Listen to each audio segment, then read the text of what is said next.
Presidenta, muy buenos días. Gabinete, Adriana Estrada Flores del Instituto Mexicano de la Radio. Le quiero preguntar, presidente, en primer lugar, acerca de estos pasos hacia la reforma judicial. La Asociación de Magistrados y Jueces expresó su rechazo a este hecho o esta decisión que tomó el Consejo de la Judicatura Federal de entregar la lista de vacantes al Senado para la próxima convocatoria a la elección por voto popular de jueces, magistrados y ministros. Dijeron que esto es una clara ruptura del Estado de Derecho, una violación a la división de poderes y también las acusaron, presidenta, de haber provocado una crisis constitucional. Le quisiera preguntar en primer lugar cuál es su postura y su respuesta a este pronunciamiento. Gracias. Sí, ellos pues son los jueces que van a tener que ceder su espacio a los nuevos jueces. Entonces, pues muchos de ellos no están de acuerdo. Hay otros jueces que sí están de acuerdo, hay que decirlo, que por cierto les dan muy poco espacio en los medios. Valdría la pena que se abriera también los medios de comunicación a que escucharan no solamente a algunos ministros de la Corte o ministras, sino también a jueces que están de acuerdo con que se haga están de acuerdo con la reforma que ya se hizo constitucional al Poder Judicial. ¿Qué ocurrió en México? O sea, yo no veo ninguna crisis constitucional, no. Se ha cubierto todos los requisitos y normas que establece la Constitución de la República. Y de nuevo, hubo una elección el 2 de junio. Esa elección no solamente se eligió a la presidenta de la República, sino que se eligieron senadores, senadoras, diputados, diputadas federales. A ver si tienes cuántos ganó la coalición, que lo presentamos el otro día. Porque todavía hay comentócratas que hablan de la sobrerepresentación. Entonces, se eligen los de mayoría. ¿Qué quiere decir el de mayoría? El que gana en su distrito. Y después esos son 300 distritos electorales, diputados. Senadores son 2 senadores que se eligen, que tienen la mayoría, y un tercero que es la primera minoría. Y después hay una lista por cada partido político. En el caso de los diputados son 300 diputados de mayoría y luego se reparten 200 curules en diputados llamados plurinominales o de representación proporcional. ¿Cómo se reparten esos 200 diputados? Con una regla clara que está establecida en la Ley Federal de Procedimientos Electorales. El otro día la presenté aquí. Esa regla es tan clara que prácticamente dice la fórmula que hay que seguir paso por paso. Dice, de lo que eligieron estos 200 se elige un denominador y después ese denominador se divide entre tanto, tanto y tanto y luego se le suma tanto. ¿Qué hizo el INE y después el Tribunal Electoral? Hace exactamente la división de acuerdo a lo que dice la Ley General de Procedimientos Electorales. Igual que se hizo en el 2015, igual que se hizo en el 2018, igual que se hizo en el 2021, igualito, igualito, igualito. Así, igualito se hizo en el 2024. ¿Qué resulta? Pues que la coalición formada por Morena, PT y Partido Verde tiene mayoría calificada, es decir, más de las 2/3 partes de la Cámara de Diputados. Y que resulta que también en el Senado de la República se tienen 86 senadores, que es la mayoría calificada. ¿Qué dice la Constitución? ¿Cómo se cambia la Constitución? Dice, primero el artículo 39, que es que el pueblo tiene derecho a cambiar su forma de gobierno en todo momento. Es el soberano. Y luego en el último capítulo en el último artículo de la Constitución dice: para cambiar esta Constitución tiene que ser con las 2/3 partes de los presentes en la Cámara de Diputados y en la Cámara de Senadores y la mayoría de las legislaturas locales. ¿Qué se hizo? Se presenta una modificación a la manera en que se elige al Poder Judicial. Eso representa un cambio constitucional. ¿Cómo se hace el cambio constitucional? Se presenta una propuesta por parte del Ejecutivo, se analiza en las comisiones, se pone a votación en la Cámara de Diputados y resulta que votan más de las 2/3 partes. Se va al Senado y resulta que votan las 2/3 partes. Y después se va a los estados y resulta que votan más de las 2/3 partes de todos los congresos locales, que resulta una nueva Constitución.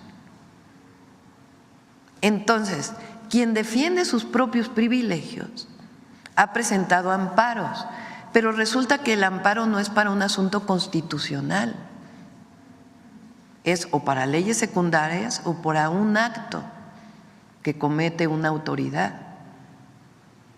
Entonces, ¿dónde está la crisis constitucional? En ningún lado. ¿Quién decidió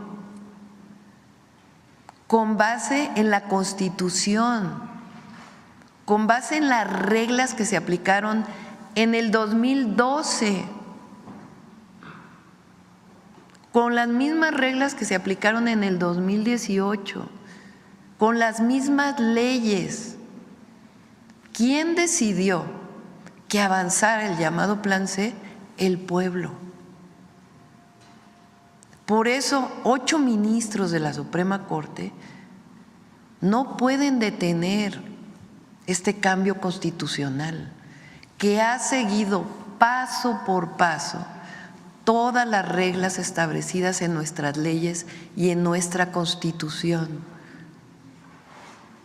¿Va a ser benéfico para México esto? Sí, porque tenemos un poder judicial con mucha corrupción. La propia presidenta de la Suprema Corte de Justicia aceptó que hay 46% de nepotismo en el informe que presentó. Imagínense, eso quiere decir que la manera en que se distribuyen los puestos en el Poder Judicial es por el hermano, por el primo, por el hijo, por el nieto. ¿Cómo podemos romper ese esquema? Pues que venga de abajo. ¿Serán buenos los jueces? Claro que sí, porque hay un mecanismo que permite que se abra una convocatoria abierta. ¿Qué tienen que cumplir esos jueces? Pues que hayan sacado 8 de promedio en su licenciatura, 9 de promedio en la materia que va a ser su ámbito en el que quieren ser electos. ¿Qué más? Que hagan un ensayo que diga ¿por qué quiero ser juez? ¿Qué más? Cartas de recomendación. Se burlaban porque decían ¿por qué un vecino puede tener? El que más se entera si es corrupto, el de al lado, es el vecino, porque empieza a crecer su casa, porque tiene 7 coches, porque… La probidad tiene que ver también con un juez, con un magistrado, con un ministro y otras cartas de recomendación.